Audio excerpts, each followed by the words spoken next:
If you are not living intentionally, then you are unintentionally living your life, your one life, as someone else. And you don't need to understand any universal laws of attraction, law of assumption, backwards law, or what have you. You don't need to pray and seek God through reading the Bible, the Torah, the Quran, or any book of faith. You don't need to invest in consciousness via self-help, self-improvement, or self-health material to know this one truth, this one absolute truth for you and everyone listening. You are living.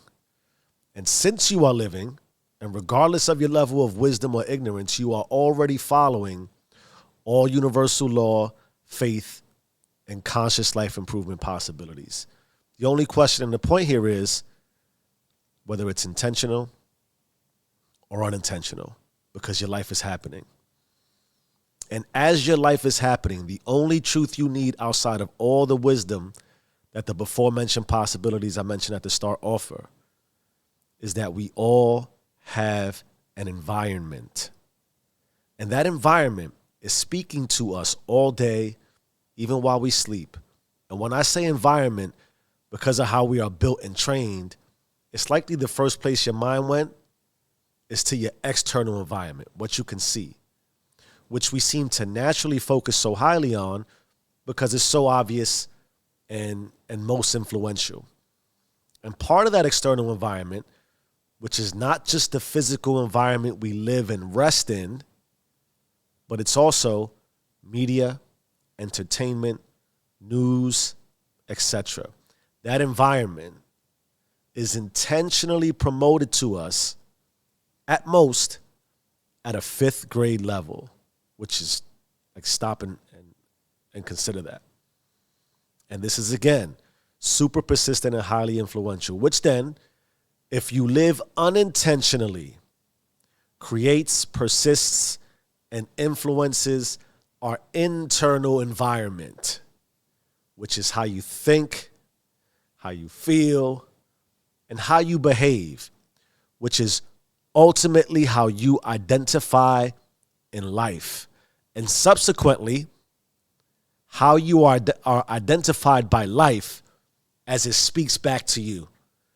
And since the world is constantly speaking and you're constantly listening, watching, and paying attention, and you're living without intention,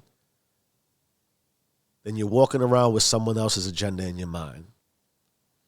And how you see this thing in your mind, if you haven't figured it out yet, is everything to how you identify with life. So let's just imagine that all of us as human beings sharing this experience we call life, we are all deep in the ocean water. We are essentially all in a flood because life is life and we have to endure all the difficulties that come with it. And none of us, regardless of class, socioeconomic status, background, etc., none of us are immune from it. Most of us are in that water, feeling that flood with our heads barely above it. And not just barely above it. Some of us have to lean back just to be able to breathe, blinded by our own created troubles, unintentionally intentional. And the weight of life keeps us not just submerged in water, but while we struggle to breathe, we also feel like we're in a constant storm. And this shouldn't be. This should not be for anybody. You're not a robot. You're not a machine. The expression of life you seek for yourself, the spontaneity available to you to expand your possibilities, starts and always will be with you becoming intentional. Life will react to you in magical ways when you have intention. That is what all the laws teach you. You attract physical abundance when you take care of your physical vessel. You attract financial abundance when you immerse yourself in a vision for success. You manifest divine creation, which is all and everyone's God-given right, when you overflow your cup with spiritual wisdom and faith, belief. The secret to life and living and prospering is intention. And the euphoric success of winning at life and the consistency of intention and deliberate action towards self-fulfillment also comes with embracing the flood. And the flood of life that comes with our power of thinking, feeling, and self-consciousness breeds demons. Because there's a duality for all of life: hot and cold, light and dark, joy and sorrow. That is an intentional requirement for this experience. And so our greatest distraction, being unintentional with your fears, worry, and darkness, only feeds the beast that keeps you paralyzed, stagnant, and feeling hopeless. So I actually encourage you to invite those demons to your table. Have a conversation and appreciate what their intentions are. Understand and be deliberate with the temptations that life offers, because it's not just the perceived nature of breaking any laws or commandments that inflict physical, material, or external harm on your brethren, because we're all people and connected. We say that a lot.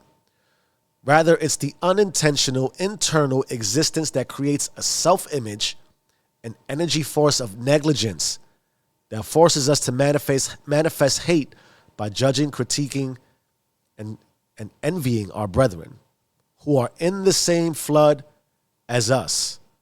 So click off, click away, don't like, and choose to ignore this at your own internal peril, which is the greatest environment. For me, I know when I'm intentional with my thoughts, I'm intentional with my feelings, which makes me intentional with my actions and behaviors, which creates an intentional identity. And when I do that, I can truly be intentional with following all universal laws, God, and consciousness.